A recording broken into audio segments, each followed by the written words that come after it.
This is the Variety Sports Network, created for the fans, by the fans. Now to your host of tonight's show.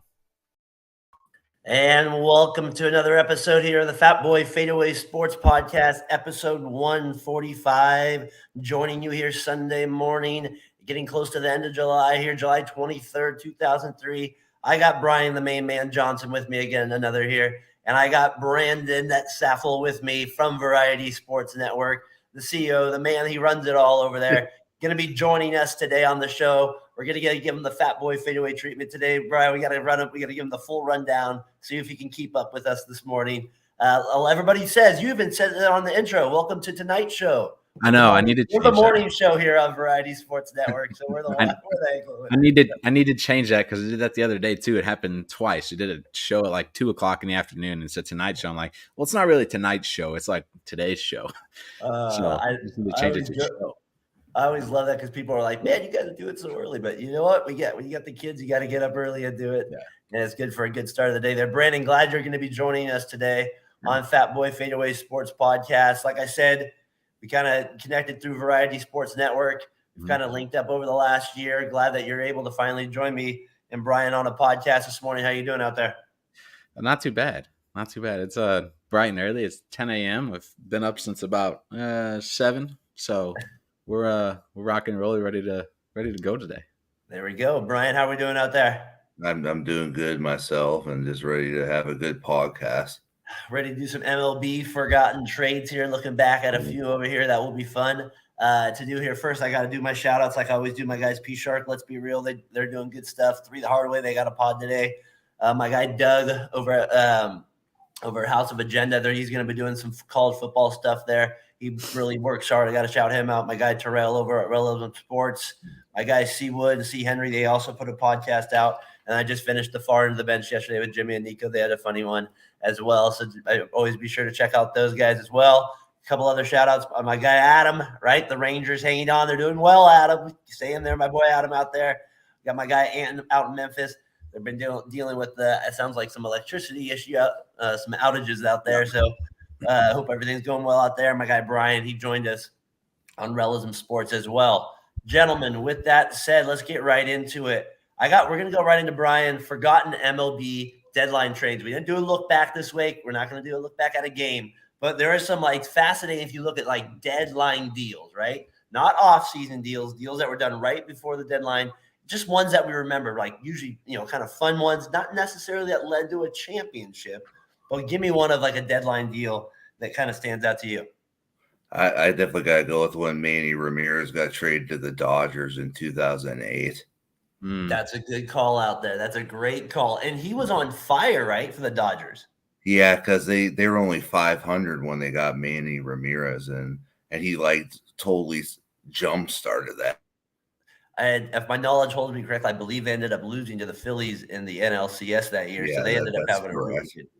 Yeah, so that's a good call out there. He was dynamite for them, like when he came on. Like I remember that's what made the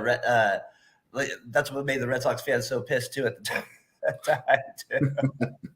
Is how well he played after that. That's a good one. Brandon, you got one that sticks out to you? Yeah, I was just kind of looking at some because I was thinking on a different I guess telepath. So just kind of looking at one. I didn't know Cliff Lee went to Seattle. Oh, Cliff Lee went. Yeah. I don't remember hearing about that one. Yep. So that one's definitely that one forgotten. I remember him going to Texas because I remember the Cardinals having to take him on the next year in the World Series. But I don't remember him getting traded to Seattle and then the next year getting traded to Texas. Cliff Lee's been involved in a few trades over the years and some big trades as well. I have one that I was going to bring up actually right now with him as well. Since you brought up Cliff Lee's name, I got to go with my guy Bartolo Colon in 2002 when he got traded. I always thought that was a fascinating one, Brian, right? Because like it was the Expos and like they were kind of in the A's situation now a couple of years ago where like they were losing their franchise. It felt like even probably more desperate than the A's because they were going bankrupt. And then they go all in with this trade. And obviously they give up like 3 damn good ball players in like Brandon Phillips, Cliff Lee, and Grady Sizemore, which completely changes the Indians' fortunes going forward there. And then the Expos, they end up not making the playoffs with Cologne. But I forgot about that one. That was kind of like a fun one when he got traded to the Expos there. Yeah, I see Grady Sizemore. Remember, he was a beast for a while. He was a beast. He was like one of the most electrifying players for like 5 years there. He was in Cleveland, wasn't he, for a while? Yep. That's what this was. He got traded. So those guys, guys were in the farm system. They were in the Expos farm system. Expos traded the Indians for Cologne. The Expos trying to make that one final push. It wasn't quite enough for them to get over the top in that one as well. So that's a good one. Is that the same Brandon Phillips as in Cincinnati? That's correct. He goes over there in a separate trade over to Cincinnati a year or two later. So, yeah, it's funny how in baseball, too, especially a lot of these guys get traded so much earlier in their career, you don't even realize it. Another guy that got traded a ton in his career that I had, Brian, he got traded multiple times, but one that he was traded at the deadline at. I mean, how can you forget about a Hall of Famer, the crime dog, right? Fred McGriff with 93 makes a huge deal. Makes a huge one. Tyler, get to this one in just a minute. This was a fun one as well. Big unit as well. That's a great one. But Fred McGriff, if you remember him, I didn't even know this, Brian, when I looked at, he actually was traded originally from the Yankees to the Blue Jays. That's where he was actually on the Yankees. So imagine him in that Yankees ballpark there. He goes to the Blue Jays, and the Blue Jays trade him to the Padres, and then the Padres end up trading him to the Braves. The Braves make that push in 93 to beat out the Giants with 103 wins that season. And did he start his career with the Yankees? Yeah, he was drafted in the 9th round by the Yankees. Oh, wow. Yeah, I didn't know that. Yeah, so he ends up then going to the Blue Jays. I remember with the Blue Jays because of course, our 89 World Series. Yeah, I remember him in that. But that was a good one as well. So that's a game-changing one. Like for the Braves, they ended up, remember, Brian, like I think they were like 8 games behind the Giants in that division they ended up coming back and tying that one. So to me, that was a really good one. It was the Dodgers who screwed the Giants the last game of the season, right? Yeah, but Mike Piazza, that home run, Tommy Lasorda, very happy beating the Giants in that year. Brandon, you got another one? Yeah, it was one that popped up here. Is Jeff Bagwell from the Red Sox to the Astros. Larry Anderson. Back in like 1990. Jeff Bagwell was only 22 when he got traded to the Astros for a 37-year-old Larry Anderson. And I remember Peter Gammons not being happy about that one. I remember back in the day there, Brian. Peter was not happy about that one at all. I always thought Jeff Bagwell was like an Astro. Like he was always an Astro to me because that's the only thing. That's the only team I knew he played on. And he wasn't. And he never. I don't know if he ever played a game on the Red Sox. I gotta think he was only in the minor league system there. But I remember, when you read back on articles, it was like just such a desperate move. And like at that point, Larry Anderson was like 37, I think, at the time. I think he ended up playing like 6 more years. But I don't think. I remember Jose getting a single off him. That's all I remember in the ALCS that year. That's a good one as well, Brian. You got a couple other ones? Yeah, you can't forget Carlos Beltran to the Astros in the 04 season. Basically, they got him to the World Series. Didn't they lose to the White Sox that year? Yes. In 05. Yeah. And then he got that huge contract from the Mets the following season. Yep. That's a good one as well. I forgot about that one. And then the other one is CC Sabathia going to the Brewers. In 2008. I got that same one right here. These are 2008. When you get Matt Laporta, I remember he was like the stud prospect, Mr. Laporta over there, and nothing ended up happening from. That's what I mean. I think of it because of Ohtani too. Like some of these teams, it's like, I get it. You might have the Cliff Lee, you might have the Grady Sizemore, the Brandon Phillips package, where you're giving up that much, but then you also have these where it's Zach Jackson, Matt Laporta, Rob Brown, and you get a stud, you know what I mean? So like there's always this in-between game to be, Brandon, where you're like, do you go all in or not with these type of players? Brian, this was the ultimate all-in play. And this guy carried that team to the playoffs. Absolutely was a monster that year. If you look up his stat, it's something ridiculous how many innings he threw that second half. Like just since when he was traded to the Brewers, it was an insane amount. It felt like he threw 9 innings every game. That's what it felt like. And it was like a 1-year deal, right? Because then he went to the Yankees. It wasn't even a 1-year deal. It was a 2-month rental. Or That's you're what I'm going to the saying. Brewers, Yeah. take him to the wild card. Yeah, then he went to the Yankees. Like half America does. That's on those teams. That's what everybody does. You ever read it? The Brewers don't have any playoff luck whatsoever, so it doesn't surprise me that they did something like this to lose the guy. Well, I want the Brewers to do that with Ohtani this year. I said that on 7th inning stretch this week. I said I want the Brewers to be the team that, because they're the one team that they're not going to sign him in the offseason, so you might as well go all in now to get him. So I always thought that was a beast of a move by the Brewers. And the Brewers were a team back then, Brian, that never felt like they were in the playoffs. So it was kind of fun to see them make the playoffs. And like that was and Sabathia from the Bay Area out here. We always wanted him on the A's. I got a couple. I remember the playoffs that year were kind of weird because teams you wouldn't have seen normally went deep in there. Yes, definitely. I got one for you. Yeah, go ahead. So again, I was just kind of looking. The Rangers traded Sammy Sosa to the White Sox. Yes, I did. For Harold Baines. Sammy Sosa to the White Sox.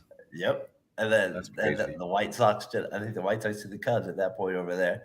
It was his first year. I mean, he was still young, so it didn't really count for anything. But still, Sammy Sosa was a White Sox at one point and a Ranger. So pre-roided Sosa at that point. Right? Is that what it was? Pre-roided Sosa. Brian Tyler brought up the big unit here earlier on the. That's the one.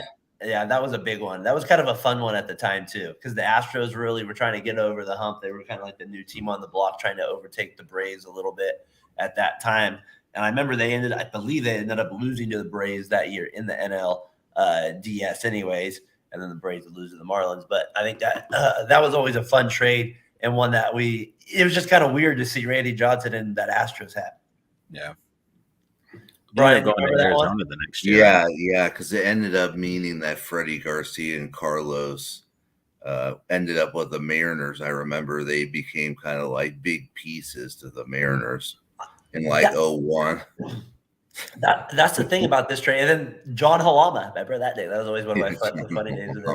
That was always a weird trade because you're right. The Astros got this way better player, but these guys actually turned out being pretty good for the Mariners going long term. None of them like Hall of Famers by any means, but they fit like what they did going forward. But again, I'm still trading most of those pieces there. Brandon, you gonna say something on that? Because Randy Johnson ended up going to the Diamondbacks the year after this, right? When they won the World Series, didn't they? Or was that 2000? That was 2001. 2001. I actually was still in Arizona for a couple of years. I actually have a trade that led to the World Series in 2001 when they got Curt Schilling. Oh. Kurt, Brian, look at me. From the Phillies. Cheated off my material. No, I'm just kidding. I like it there. That's a good one. Look at these names. Nelson Figueroa. I remember Omar Dahl. Oh, that was a good one there. And then our boy Travis Lee. And then the guy that started more brawls in America, Vicente Padilla. Nobody can do it better. Nobody plunked people better than Vicente Padilla. I think wasn't he like the ultimate guy, Brian? It felt like for a while he would just plug everybody. That Schilling one was a big deal, though. Yeah, it was because it really gave them that second starter behind Randy Johnson. Brian, he said Astros lost to Cardinals with Pujols home run off a Lidge. I thought, yeah, they did, but that wasn't the same year they traded for the big unit. Yeah, it wasn't when they had Randy Johnson. Yeah, big unit was 97. Back to your trade there with Schilling. That was a big one though, because now you get Schilling and you get Johnson there 1-2. You're right, carried them all the way to a World Series there. To me, that's one of the biggest ones. A couple other ones here. Yeah. I got Jermaine Dye, Brian. Let's bring it local here for a minute. I got to take our guy Jermaine Dye here. That was a big one for us. And that was a fun little three-way trade. You remember Neffy Feliz? He went to the Royals in that trade from the Rockies. So it was actually the Rockies technically got these prospects from the A's, but that was a big one for the A's in that regard. He brings up Carlos Beltran. Beltran I also had on the list as well on one here. Beltran's was a little different, though, I believe. His was in 2004. He went from the Astros from the Royals to the Astros, and like a huge trade. They ended up getting nobody in the trade as well. But I do remember in that trade, Brian, the A's did end up with Octavio Dotel somehow in that Beltran. Yeah, I mean, I thought we were part of the trade. It was a 3-team deal. We ended up with Dotel in the deal, of course. It's fun though looking back at these because you get a perspective on where these guys were at in their career, where the teams were at in their career, and they always tell a story. So that's the reason I always do these look backs. That's why we do FadeAway here on the podcast, Brandon, a little bit here, because it gives us a good perspective on some of these things going forward. I'm sure, like you said, you're mentioning Sosa, Bagwell. Like you said, everything's different if they stay on their teams going forward there like that. How about your McGuire one? Don't you remember our A's giving you McGuire? Yeah. I was going to say, looking at some of these, we didn't get anybody back. No, we did not. It's reminding me of how young I was when some of these trades occurred. Man, and like a lot of the big ones though recently, if you want to go the ones most recent, Cueto to the Royals in 2015, Cespedes to the Mets in 2015. Those both happened at the deadline. Both those teams made the World Series. Obviously, Cueto's Royals got the edge on the Mets there, but that's the one that was also one as well. Brian, did you have any other ones? We could probably go when the A's got Johnny Damon from the Royals too. Yeah, that was an off-season one though, buddy. That was the off-season. Yeah, that was the only difference. But the Royals, thank you. They did a lot for us back then. Kevin Apier, we got him at the deadline at that same year. One that my brother never liked, Lester. Oh man, Lester for Cespedes. Never won the A's. Never had nobody could have a worse second half. Casey was right on this one. I tried to defend it. I tried to say, Lester, we need a starter. We need a starter. Then he proceeded to just sack against the Royals. And the wild card couldn't throw to first base. You can't take your number 4 hitter away at all. It's just something you cannot do. This one as well, Brian, Jeff Samardzija. I would say that one, the A's. I never could remember the guy, Addison Russell. Remember from the Cubs, he helped them win a World Series that year.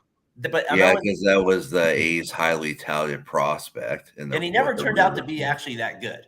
Yeah, he had that one. He did have that run in the World Series Series, but then he had like a ton of off the field issues, and he had some other things going on with him. They had to release him at that point. So that was a one there. Brady, you got any last ones here? No, I don't. I mean, outside Ryan, any last ones? Maybe. No, that's we went through everything I got. I got one for my Giants fans out there. This is one that I remember, Brian. I think you will. 1997. I don't know why it's a big deal back in the day, right? It was Wilson Alvarez, Danny Darwin, and Roberto Hernandez to the night. I remember that one. Sorry, for Keith Folk, I didn't know Keith was involved in the deal. The Giants ended up making the playoffs in 97. But that was a fun look back trade as well, because that's one that I remember Giants fans like, yes, we got these, because Roberto Hernandez was an all-star closer at that point. Alvarez was still an up-and-coming young lefty. Danny Darwin, I believe, was 75 years old, so I don't remember that point there with it. So that was a fun one. The one thing that didn't make any sense about that series was why they started it off in Miami when the Marlins were the wild card team and the Giants won the division. Say that again. I'm saying that they started the division series in Florida, even though the Giants won the division. I do remember that, because they used to do it where in 97 you'd play the first 2 games at home, or the team would had the worst record would play the first 2 games, and then would go back and you'd play the team. I thought it gave like a big advantage to the Marlins. Yeah, that was a weird one. That they did that year. The A's played the Tigers randomly too. Tyler's got one here. Sidney Ponson to the Giants. Sidney. I heard that name in a while. He used to get lit up by the A's. I know that. That's how I remember Sidney used to get lit. But yeah, that was a fun one with him getting there. Alvarez, that's the one I remember. Brandon, I thought you might go with this one because he is getting in the Hall of Fame today. I thought you might bring him up. Rolling. Was when Scott Rowland he requests the trade. Him and Larry Bowa did not have the best relationship. Remember Larry, Brian? He could be a little intense. Over there at third base. He gets traded there for guys that you just Doug Nickel. I don't know, or he goes along with Scott Rowland for Placido Polanco, Mike Timlin, and Bud Smith, who randomly has thrown a no-hitter in his career, and that's why I believe he also got traded in this deal because he threw a no-hitter like 3 months earlier before that against the Padres on a random night. That's what we used to always joke about that, Brandon. If Bud Smith can throw a no-hitter, anybody can throw a no-hitter. Yeah, Brandon, that's our Cardinals knowledge there, Brandon, right there. Congrats to Scott Rowland for his Hall of Fame induction today too. Who? Oh yeah, exactly. Yeah. Yep. That's it right there. And that's why I had to bring this one up, because you guys ended up getting the Hall of Famer there from the Phillies, and I always wonder what it would be like if he ended up staying on Philadelphia and not going over there with the Warriors. So those are some fun. Oh, go ahead. He helped win the 2006. Well, I mean, just in general, the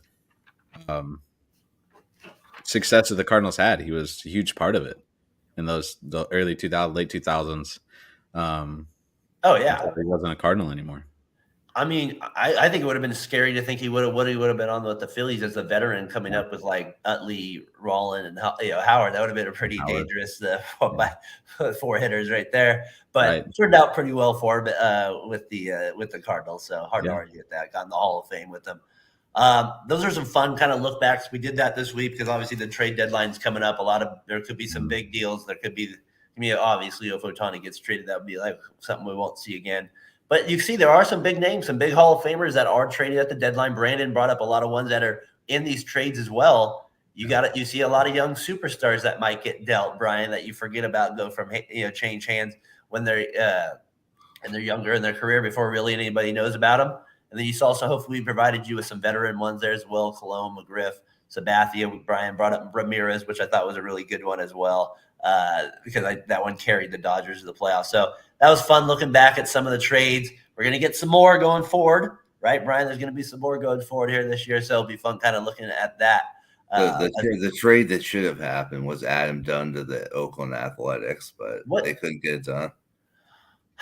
And then that was the big donkey, right? We needed the big donkey on our team. Back then the A's always needed a guy like that. They ended up with him, but it was at the very end of his career. Yeah, I mean, it was when he wasn't very good, but I mean, that's what they needed at that time, was a first base power hitter. We never could get anybody like that at the deadline. I thought they had, at that time, they had Eric Karros, and he was just a disaster. Eric Karros, yes, he was a disaster for the A's. I like that one thing. The A's always made trades in those early, from like 98 to 2003. They made like damn good trades. They got like a lot of good big stud players on those ones as well. So that's our look back at some of the forgotten trades here with it, guys. As we keep the show moving here, Brandon, you had a good something on Twitter this week with your question. It looked like you took off a little bit. I thought we could use it as our question of the week here. We're gonna put together our all-time MLB teams. I thought it was fun looking at the responses you got.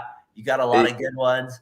The one guy, what's his name? Melvin, I think it was. He said Reggie Jackson. I'm glad he put Reggie. He gets left off a lot. He does strike out, but it's kind of fun because you can kind of put your own guy on there, and you can have, everybody has their own list of players who a lot of them want to go with their fan favorites, right?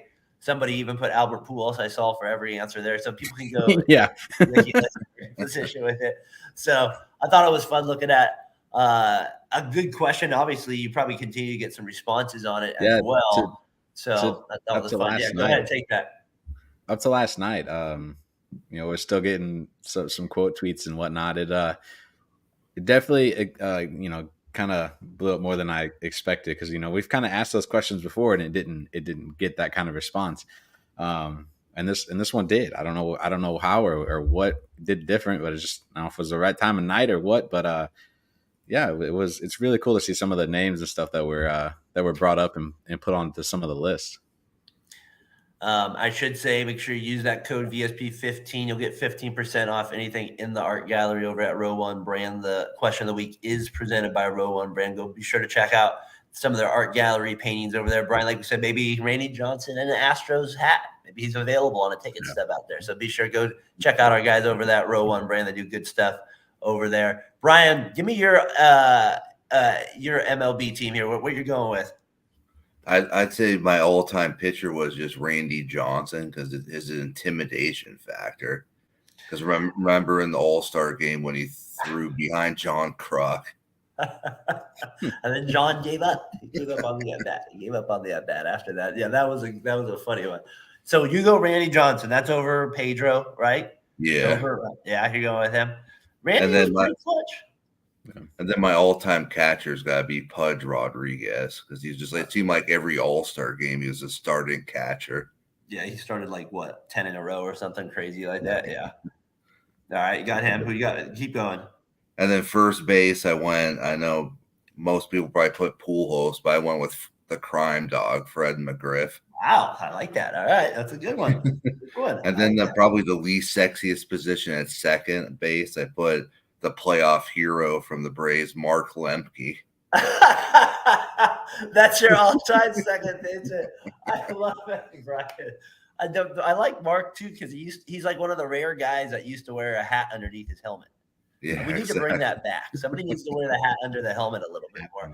I think that's not very many people do that anymore. We got to do that. All right. I always thought that was the thing in Little League. Ahead, keep going. And then your least favorite guy. Your least favorite guy at shortstop, Derek Jeter. Mm. Yeah. And then keep going. We got to move quickly through him. Right. Third base, I went Cal Ripken. Left field, Barry Bonds. Right field, Babe Ruth. And then DH, David Ortiz. And then center field, Willie Mays. Now, if you had to have a relief pitcher, you going Rivera too? Yeah. I'm assuming that's who you would go with as well as Rivera. So outfield, you went Ruth, Bonds, and who'd you have in center? Willie Mays. I mean, Willie Mays. Okay. It was between him or Kenny Lofton. I gotta say, I think Mark Lemke's the hole in the lineup, though. You gotta. He was a clutch player, though, right? He was clutch, though. I couldn't think of any great second basemen because it's just one of those positions. Well, let me give you at least 12 off the top of my head that will help you at this. And this is my one that I got. If I'm going pitcher, I went Randy Johnson too. But Brian, I think if I'm going one game, I think I still take Kurt Schilling in one game. I say that to people. You give me one game. You look at his numbers in playoffs. I'm taking Kurt Schilling in a one game, no doubt about it. I don't care off the field what he is. But on the field, he's pitcher right there. He flows really good. Catcher, I'm going Buster Posey. Even though I'm not a Giants fan, I would go him at catcher over there. I go first base. I go Albert. I had Gary. I haven't saw him, but numbers-wise, pretty good. I go Mark McGwire. You could have thrown my guy Jim Tomei in the mix as well. Second base, Brian. I went Craig Biggio. He's starting at second base for me. Joe Morgan, I know, get some love. Jeff Kent, Roberto Alomar. Those are probably the list, Brian. They got a lot on there as well. I mean, none of those were as clutch as Lemke in the playoffs. Well, ask Dennis Eckersley. Third base, Brian, I did it a little differently. I went Chipper third, and then Cal Rip. I refused to put Jr. at short, so I go Cal Ripken Jr. at shortstop. Left field, Barry Bonds with Ricky Henderson right behind him. Man Ram would be third for me. Center field, Willie Mays, then Griffey. Right field, I'm alive, it's got to be Ichiro. He was the biggest pain in the butt for a few years. I'm telling you, that guy probably would have led the league in hitting. Second base, Tyler took Jackie Robinson. That's who he took at second base over there with him. I also took DHing. I would put Hank Aaron as the DH, but if he didn't play DH, you got to go Edgar. I'm not taking David Ortiz, and then Rivera as my relief pitcher there. So, Brandon, those would be ours there. That was kind of a fun one. Who'd you kind of have on some of yours? Yeah, so my pitcher, I had Roy Halladay. The Doc. If it's a 3-game series, give me Roy Halladay. One game, give me Roy Halladay. Yeah. Catcher, I have to go with the Cardinal and Yachty. Same with the first baseman. It's got to be Pujols. He goes Yachty. It was really hard not to put it could have made this a whole Cardinal roster if I wanted to. Oh man. Okay, but all time though, that's a good one. Posey. So, would you think you just go Homer slightly on that one? Is that what you're thinking, or would you really think he's better than Posey? Just curiosity. Yeah, Yachty's better than Posey. Yeah, just curious. Yeah. Okay. Wow. All right. I like it. Now we're getting somewhere. Continue. This year, for me at least, has shown how much Yachty meant for how much Yachty's presence on the Cardinals was to that team. All right. I think they're both. I think you can make a case for either one. I agree. Yeah. They fell off the cliff. I think that's fair. A little bit. Second base, I have Jackie Robinson. Right. Shortstop is Honus Wagner. Old guy, 19 late 1980s. What a swing! Third base. What a swing he had. Yeah. I used to have his card. Like it was, I don't know if like it was, if it was worth anything. I don't know whatever happened to it, but I had his card, and it was the coolest looking card ever. What a Honus Wagner card! You got to know what happened to that. You got to know. I don't know what happened to it. It just we moved and it disappeared. Oh boy. Third base, I have Adrian Beltre. All right. Oh, the Ranger. Yeah. Left field, Barry Bonds. Right field, Hank Aaron.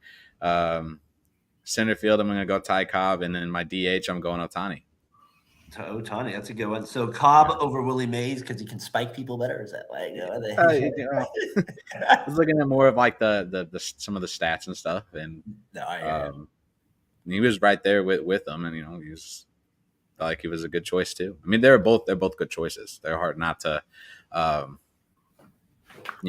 pick either. You can pick either one, and I don't think you're going to be. That's what's fun about the question, right? Yeah, that's why either one. I think that's why your question took off a lot, sir. You can have your own opinion on who you enjoy in that spot, right? I can say Willie Mays, but you like Ty Cobb. It doesn't matter, right? Everybody has their own perspective on what they like, and that's what makes it fun. A lot of people I had Ozzie Smith at short. Because of deep, like some people were like, you got to play defense on my team, so they'd have different guys. So it was kind of fun how people tried to put together that question this week, and some of the players they used to have for it. So that was really fun with it. Go ahead. I felt like with the guys who I have, I felt like it was a good defensive balance and a good offensive balance. You got guys like Albert, and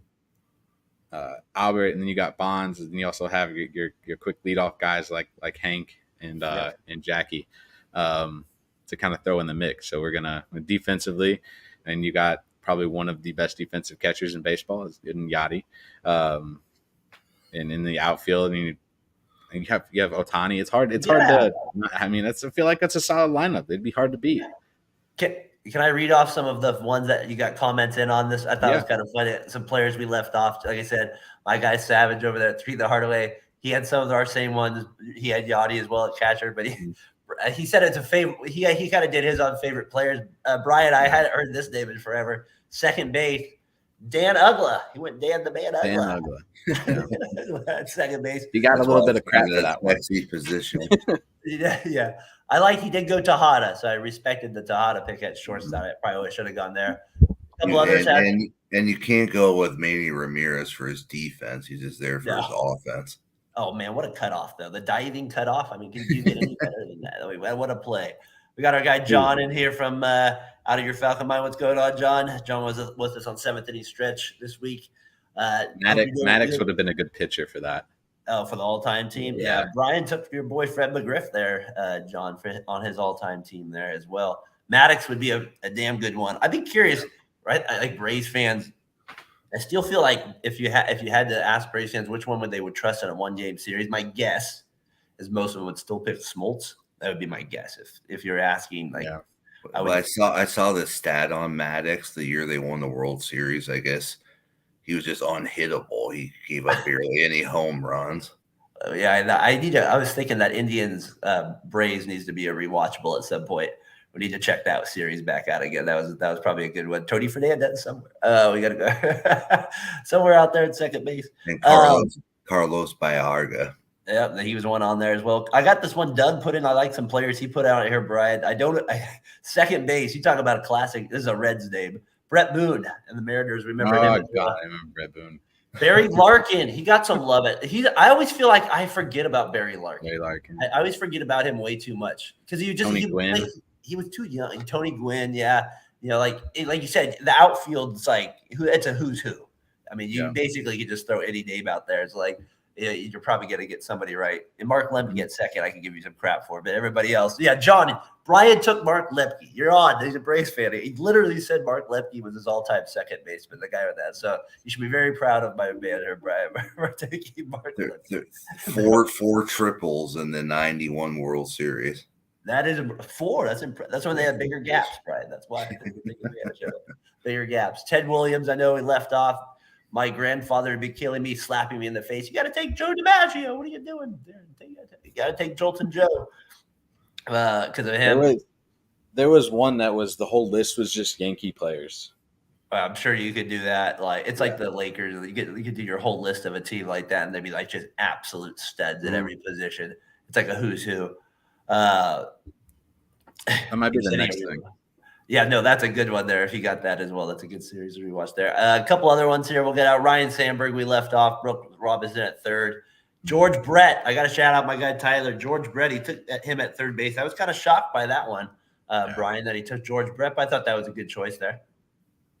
Yeah, the all I remember from him is the pine tar when he none of the success. You just remember his negative. Unbelievable, right? Unbelievable. That's all you can. It's because that's the only thing that's ever shown. It is true that he should have won. Mark should have been the MVP of the damn World Series. I think Brian's standing a little taller right now. I think he's feeling good about that. I used to have that video, the '91 World Series, and they have Deion Sanders. He's going nuts because he keeps getting triples.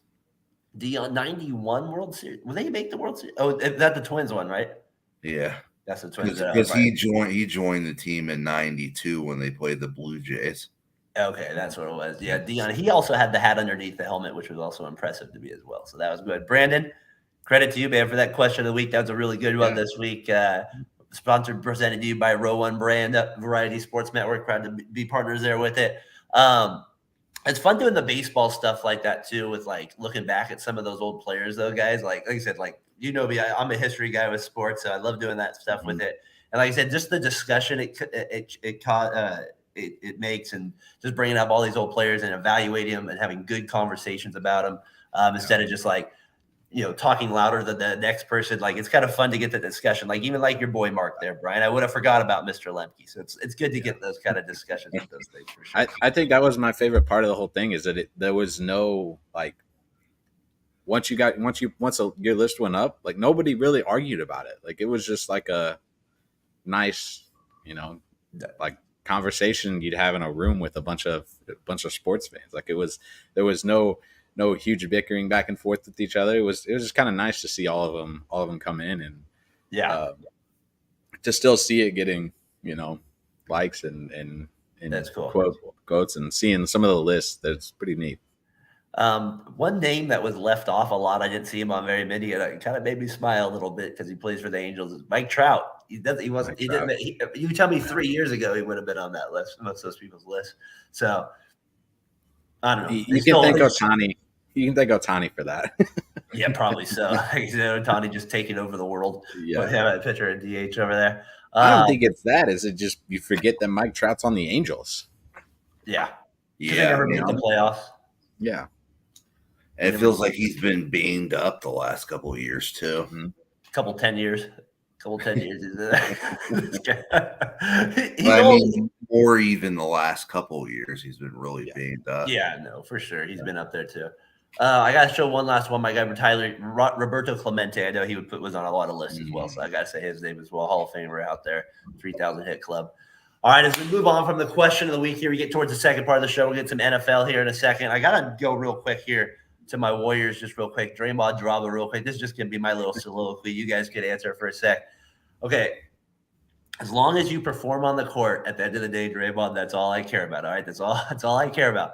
But my God, let's move on. You don't need to talk to Patrick Beverley on a podcast every week about the situation that went on with Poole. Unnecessary to bring it up. Doesn't need to be happening again. We had drama last year at the end of the year, at the start of the year. That did not work out. Yes, I know you believe in the philosophy of Kobe Bryant that you need stress on your team. You need that to win a championship, but not from the summer on. Let's take a little break. We don't need to start it right now with Jordan Poole. Tyler brought up a different angle, thinking Warriors fans were more mad at Draymond this time, Brian, because of Poole. Instead of they should have been more mad at Draymond for the KD incident. To me, they're separate. Like the whole KD thing was just stupid. The season had already started. You kind of had a feeling KD was going to leave anyways. This part is like you punch the man in the face. The guy was smaller than you. He hasn't said anything to you. You don't need to say anything about it. It's just be quiet about it. Move on. Like, just let's focus on the team. So that's where I'm at with the Draymond drama with it. Thank you for my soliloquy, Brian. Did you see that? Anything with Patrick Beverley there? Yeah, I mean, I actually have a headline for you guys for the NBA. Let me give you your headline there. Brian, this is our new segment, right? With you, Brian's NBA. What is it? Segment of the week. So what do you got, Brian? The Bulls signed a player to a 3-year, $21 million contract. If you don't watch our show enough, Brian's doing the show because Brian is not an NBA fan anymore. He got disdained after the Lakers after that 2004. He has lost his way. That's why he's giving us a random update every week. Thank you, Brian. I want you to say the guy's name one more time for me. It's DOSUM. I don't even know how to pronounce it. What DOS? That's a different name. I haven't heard that before. That's a good one. But Draymond, let's just calm down. Let Poole do his thing. Can we just focus on our team this year, please? We have at least one guy over 6'9".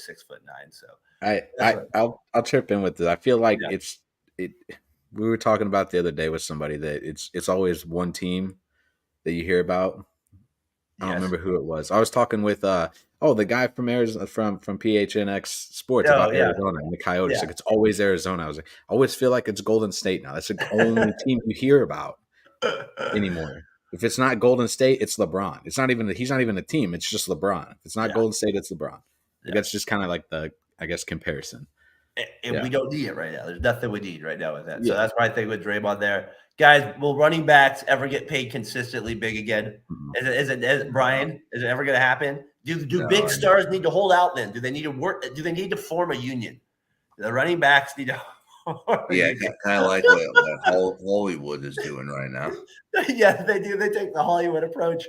Who do we got coming in? Jerome Bettis and Barry Sanders are leading the charge. But I mean, do they just need to all hold out or something to get paid, or is it just they're always going to have somebody that's coming up next? And my theory, remember, Brian, is you don't have enough good middle linebackers to guard these guys. That's my theory on these things. So, what do you think? You think these running backs will ever get paid? It's just going to be a one-off every once in a while. I mean, every once in a while, but I mean, it's just like a position that I guess you kind of get rode into the ground, and then they just draft somebody that's younger than you, and then they move on. It just seems like that's the deal. Okay? This is my question then to both of you about the running back position. Is anybody out there? Is the running back position? This is gonna sound stupid. Too easy? I don't get it. In the sense of there's so it seems like NFL teams know that this position is going to be the most the easiest one to fill. Right? It's always going to be the one. You don't see them to take that approach with all those positions. I think on defense, it is sometimes the linebacking position. That's why they kind of correlate a little bit. I think what is also changed is that they're starting to use wide receivers like running backs in an option system. So your boy Debo out there, your favorite player, and even like Tyreek Hill from the Dolphins, and these running backs, you can just. I don't know. It's become a different position now. It's not as needed. Brandon, what do you think? So, being the big, football guy that I think I am at least, you can thank Todd Gurley and Ezekiel Elliott for this happening, just because they were given contracts that they didn't fill in with, or fill. I guess the potential that they had with those contracts, and Todd Gurley had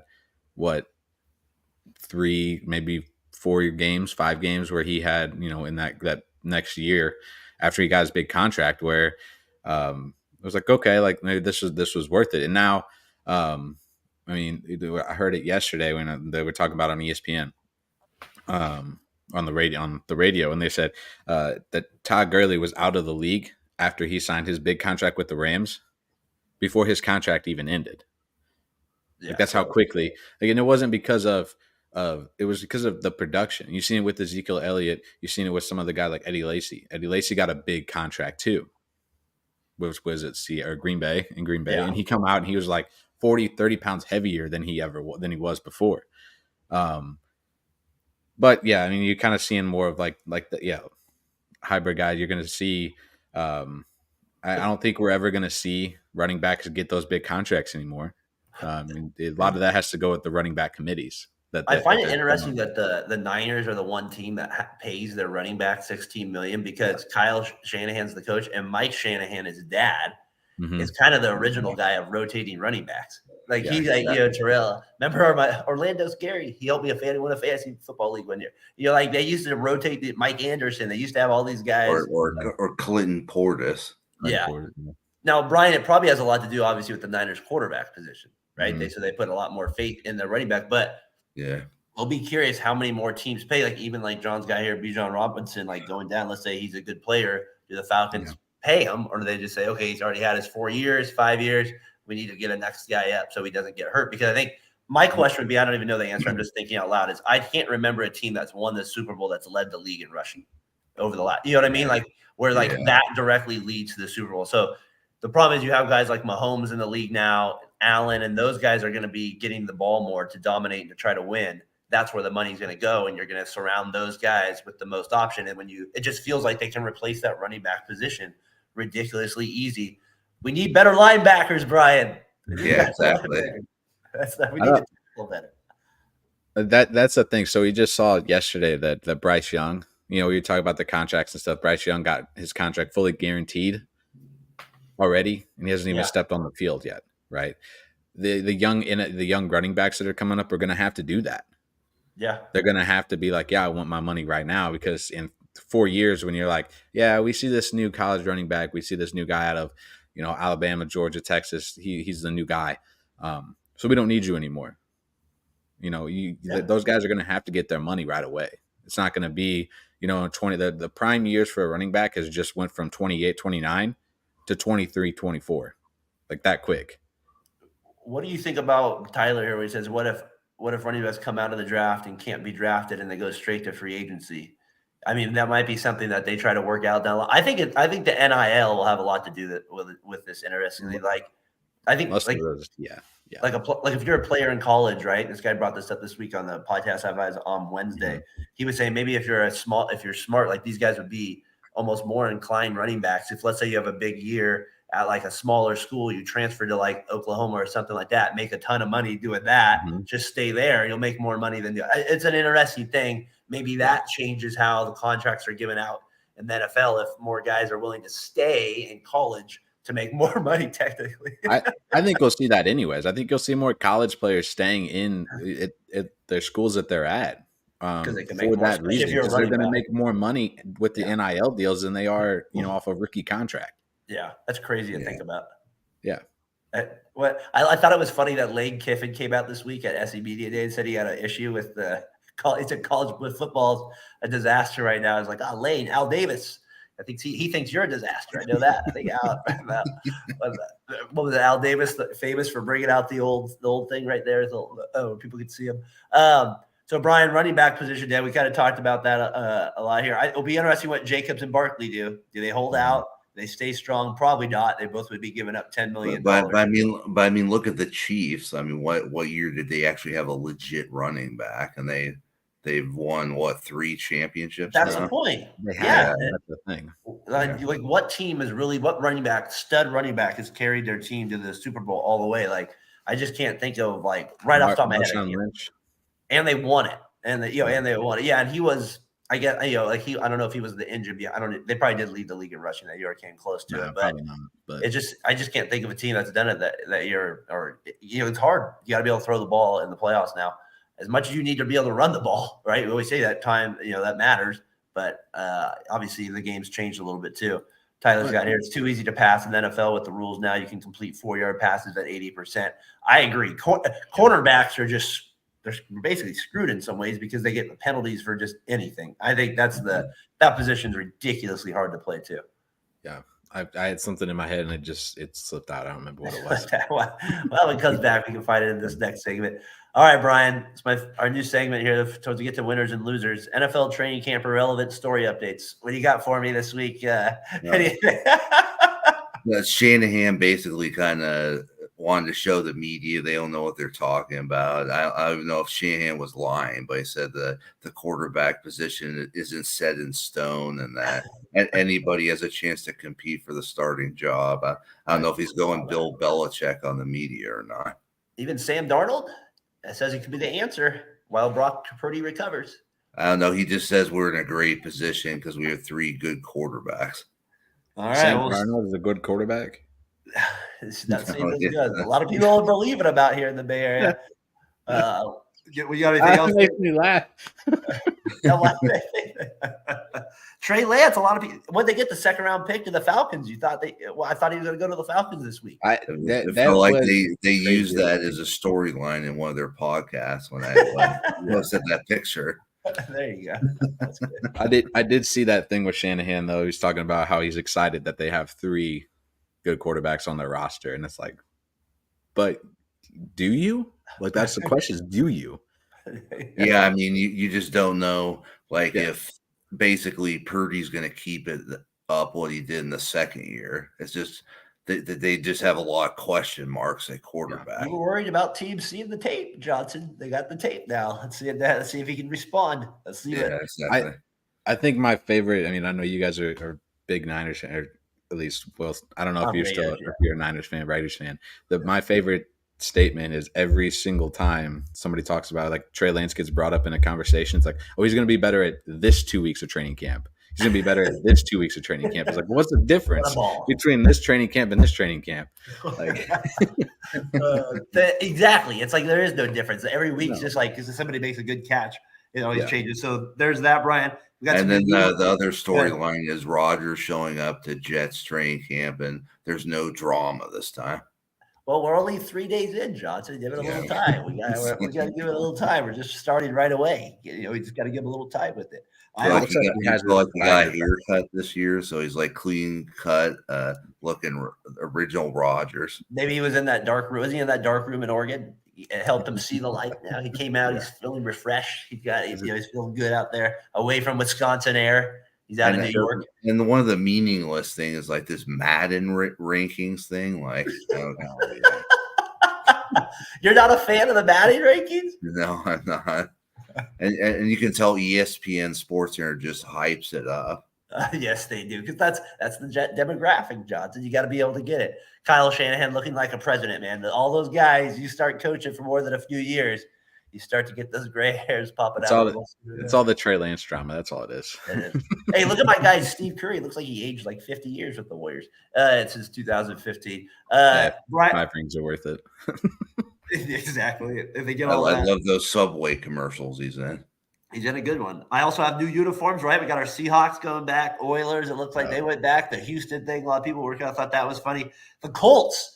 Brandon, you like the Colts one. I was a little iffy on it. I don't know what it was. I don't like them, but they're not awful. You put a fire emoji, sir. Well, it's for the people. I gotcha. It's for the people. Yeah.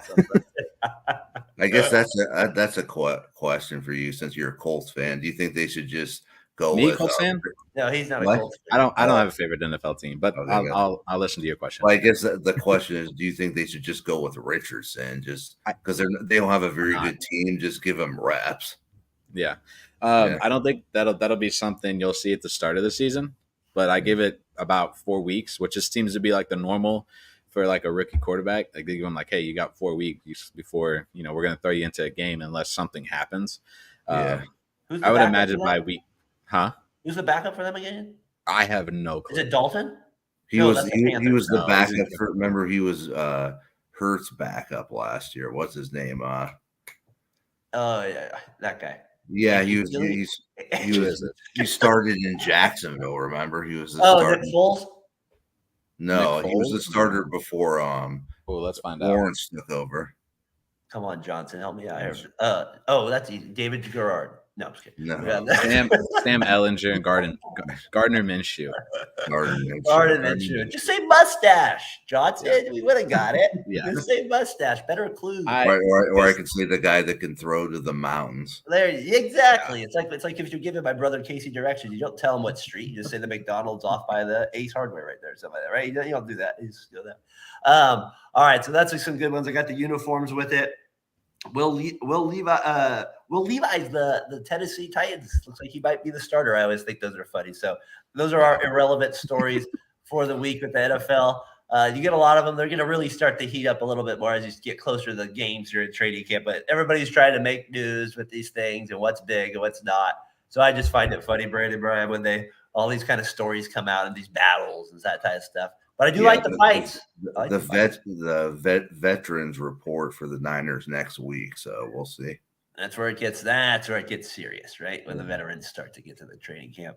All right. Trey Lance is going to look different. He's going to look a lot different than we got those guys out. He's got that new arm motion. Yeah. He's got the new arm motion. We'll see how he does against Nick Bosa. Take it easy on him, Nick. I like the 49ers. I think they're a great franchise. It's just that headline gets me every time. The Trey Lance one, yeah. It's kind of played out of those points. I like the Sam Darnold one personally. That's my favorite one. All right, winners and losers of the week.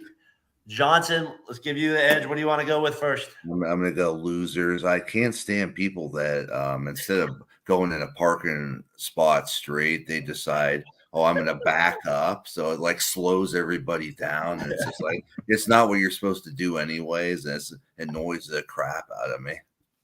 Brian, you drove a truck once, right? Did you have a truck one time in your life? No. Yeah. Okay. I'm sure there's truck drivers out there right now just flipping you off right now. They don't that you can't relate to it. Brandon, do you have a truck? No, I don't. I have a Chevy Malibu, so I have a little car. You got a little car out there. Yeah. Do you have a pit issue with Brian? Do you think is that ever a pain in the butt to you? The people backing into a spot like that, in the parking lot. Yeah. I had old lady come up to me the other day because I was in the van and I parked and it was a little tight spot there in stupid Oliver's and Windsor. I already hate that parking lot to begin with, if you know what I'm talking about. And make the parking lot bigger, people. All right, so you park in there, and the van, I'm not used to the van. It was sticking out a little bit, and the lady knocked on the window while I was in there. She's like, "Excuse me, sir, you're parked in there." So, yes, Brian, I can relate to that. Backwards parking, I cannot. Brandon, you got loser for the week? No,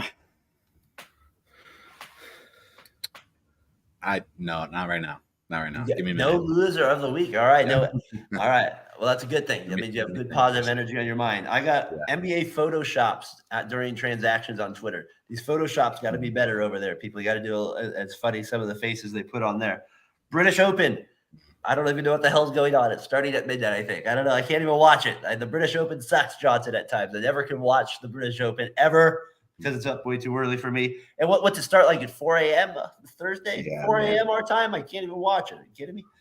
No chance of that. That reminds me of Wimbledon. At least Wimbledon starts a little bit later for the championship rounds. Loser week, and that's the funny story in the Tour de France. The teams battling it out in Tour de France. They had an argument. One of the teams, the coaches, got mad at one of the other coaches because he was saying that his team drank beer on his off day, and he said that's why he's better. They ended up getting in a fight over beers on their off days. Johnson, you can have a beer on your off day, right?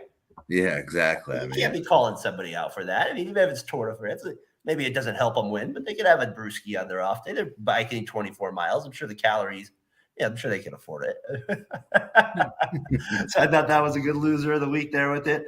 So let's go to winners of the week. Johnson, what do you got for winners of the week? Supposedly the Mets DH hitter is dating Ariana Grande, so I gotta give him props for that. I thought it. So speaking of that, literally right before I saw that, it was the Talking Tigers guy, like Twitter group, and they were like, "Oh yeah, it's these, Ariana Grande." I was like, "No, wait, hold on," because we saw that she was dating Michael Thomas of the Saints. And then Jimmy commented underneath, he's like, "You can definitely tell it's the slow season because this shouldn't be a conversation. This shouldn't be a topic of conversation right now that we're having." But that's fair. That's fair. If he is, that's awesome. Brian, you find a week, TMZ. We got that at NBA headlines once a week now. Fatboy FadeAway. But last week I posted that Josh Allen bought a $3 million house in Dana Point. So there you go. You got that one for winner of the week as well. Brandon, you have a winner of the week out here? Yeah, so I will go. I do have. It's going to be the NFL alternative throwback jerseys. Okay. Like they're just like boom, boom, boom, boom all this week, and it's like it's cool to see some of these come back. Even though I don't agree with the Tennessee Titans putting "Love You Blue" on the collar, on the inside collar of the Houston Oilers throwbacks, I think that's kind of like a rub in the face. So I guess that could be my loser of the week is the Tennessee Titans throwbacks. All right, like with the "Love You Blue" on the inside. It just doesn't like. What rubs you wrong about it? What was it? I saw a quote with it, and it wasn't a quote, but somebody said it's like. Putting "Love You Blue" on the inside of the collar is the Titans' way of saying a way of like it was getting divorced but getting remarried and then but still going back to the to the former one, like former wife or whatever. It's like saying something to her. Like, no, like you can't do that. There's still a team in Houston. No, I gotcha. It should be the Houston Texans who are doing the Houston Oilers, though, even though they technically can't. Now, my thing would be the Houston Oilers. Did they move on purpose? Because that is a weird deal that they didn't leave their colors. So that's always a weird one for me. Was when you do that in that regard. It's just weird. I hear you. There were rumors that they were going to wear those jerseys in Houston too. That would be maybe the ultimate right there. But they should wear it in Houston. In Houston, you want to see it? I'd want to wear it. I'd want the team to see it in Houston. You know what team never will have a throwback Johnson or not throwback is the Raiders. The Raiders don't. They got to keep the same thing. That's because their jersey hasn't changed in 100 years. Yeah, I think like 1962 is like the last uniform since the franchise began. Keep it simple, dummy. That's the way we go. It's out, dummy. That's the way. If they do anything, I wish they would do their color like make the color rush their primary. The color, with the silver numbers and stuff. Those look cool. Their logo is just like it's just never gonna change. It's like the Yankees. Yeah. It's just too good. It's not gonna do anything crazy with it.